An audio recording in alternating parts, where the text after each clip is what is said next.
Kei te pai, Dr. Sharples. Thank you. The question is that the Waitaha Claim Settlement Bill be read a third time. Mr. Speaker. I call the Honourable Member Reno Terakatini. Tēnā koe. Tēnā koe, Mr. Speaker. Tēnā koutou, e aku rangatira huri noe te whare. Kia koutou Waitaha iwi, te aroa waka, ngā uri whakatupu o hei me tana tama Waitaha. Tēnā koutou, tēnā koutou. Nau mai, hara mai, ki te whare pāramata e takatū nei. Nō koutou tēnei rā, ko te rā tēnei, ko te rā whakahirahira. Ka tia tēnā koutou, a tēnā tātou katoa. Mr. Speaker, it's a great privilege for me to speak at this final reading of the Waitaha Claim Settlement Bill.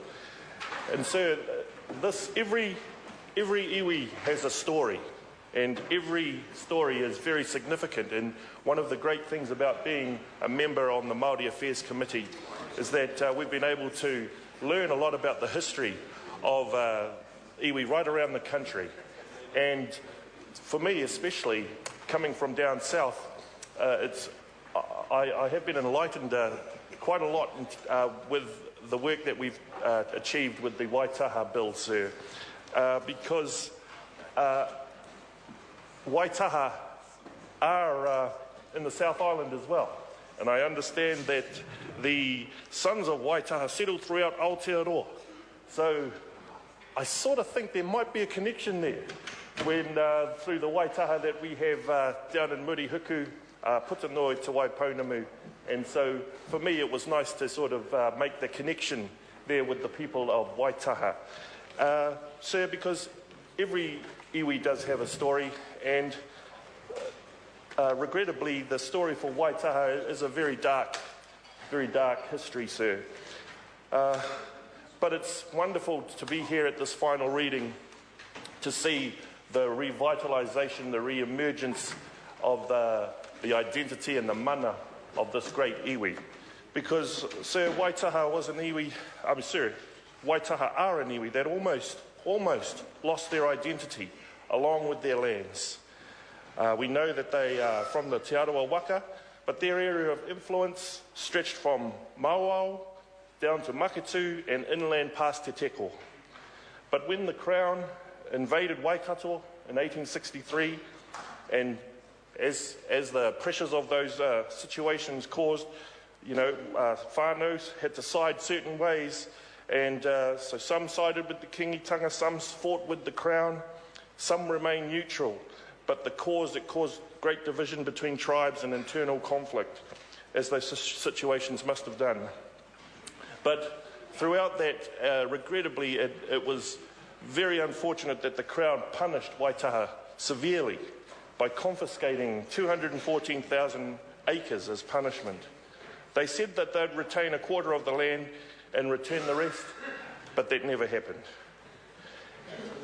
And sir, I think it's important to never forget why Waitaha live in a place called Manueka, and that's the beauty of the Māori language, Manueka, which literally means 1,000 acres, because that was the remnant pieces of land, so few small areas of land which were the only pieces of land that were retained. And as a result, the iwi really struggled to retain their identity and to maintain their way of life, because they had so much of their lands taken.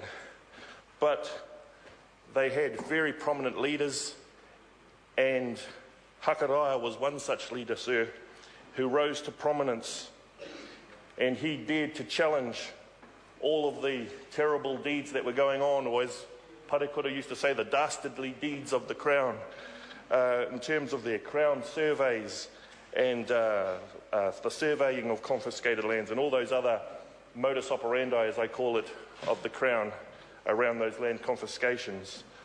So Hakaraia, the great rangatira, rose up, and as a result, the Crown saw that as a threat, and they harassed Hakaraia all the way to his death. and at the time it was carrying out a scorched earth policy of the time.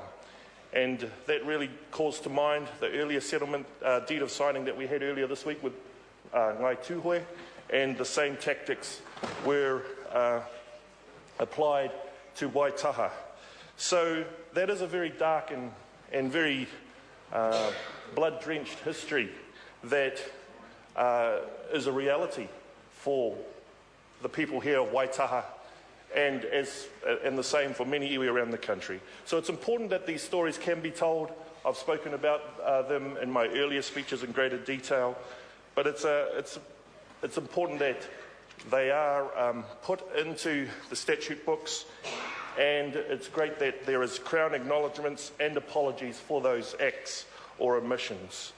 Sir, there are many aspects to the settlement, and I know the Minister has gone through them in greater detail than I, but I do like to focus on the future, as my colleague Katrina talked about, our children and their children.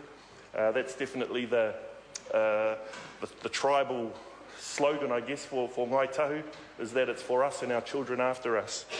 And it's wonderful to see the activities that are happening throughout Waitaha, through the renovations and revitalisations of their whare tupuna hei marae. They have only one marae, sir, but I'm really hopeful, and I'm pretty sure that there will be many more marae for Waitaha that will be re-established over the coming years and decades to come.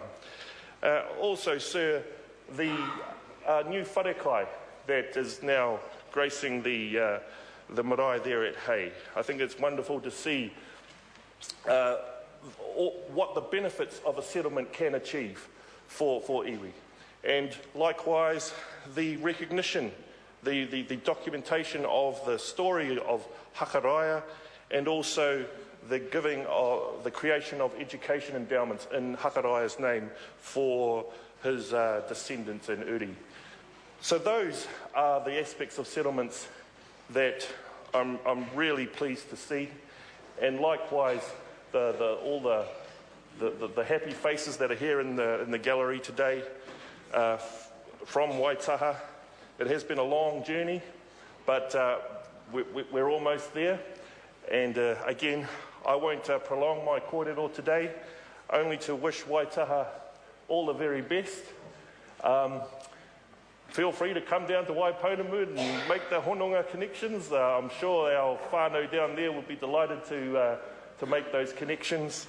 And I wish you all the very best, and I commend this bill to the House. Kia ora tātou.